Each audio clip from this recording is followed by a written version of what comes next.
বাংলাদেশে বর্তমানে ইন্ডিয়ার জন্য আর কি বন্যা পরিস্থিতিতে পড়ে গেছে।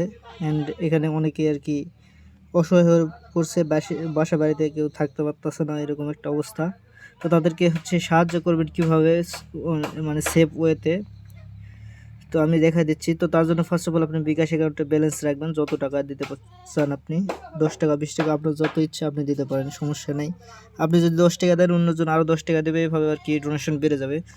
তো ফার্স্ট অফ অল আপনি হচ্ছে বিকাশের মধ্যে চলে আসবেন। আসার পর নিচের দিকে একটু আসবেন, আসার দিকে এখানে দেখতে পাচ্ছেন যে অন্যান্য সেবাসমূহ লেখা আছে। এখানে যে দেখতে পাচ্ছেন যে ডোনেশন লেখা আছে, ডোনেশনের উপর একটা ক্লিক করে দেবেন। তারপর এখান থেকে যে দেখতে পাচ্ছেন যে আজ সুন্নাহ ফাউন্ডেশন যেটা আছে এটা সিলেক্ট করবেন। কারণ হচ্ছে তারা এই বন্যা কবলিত এলাকা আর কি পরিদর্শন করে এবং তাদেরকে সাহায্য করে। এটা হচ্ছে শায়েখ আহমদুল্লাহর একটা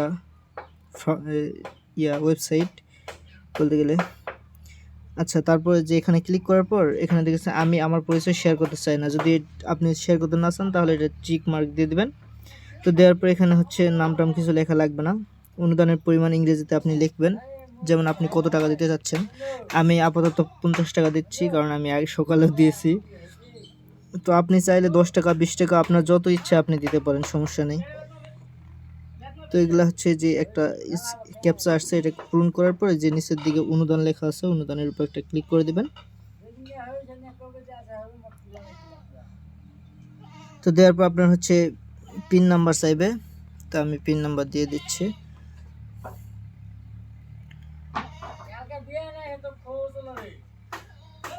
তো পিন নাম্বার দেওয়ার পরে দেখতে পাচ্ছেন যে আপনার হচ্ছে এই যে আপনার অনুদান সফল হয়েছে। তো এইভাবে আপনি তাদেরকে সাহায্য করতে পারেন। আপনার কাছে 10 টাকা থাকে ওটাও আপনি পাঠাতে পারবেন, সমস্যা নাই। 20 টাকা থাকলেও পাঠাতে পারবেন। মানে আপনারা যে যা পারবেন তাই দিয়ে সাহায্য করুন, কারণ তাদের এখন অনেক হেল্প দরকার। তো আশা করি বুঝতে পারছেন সবাই।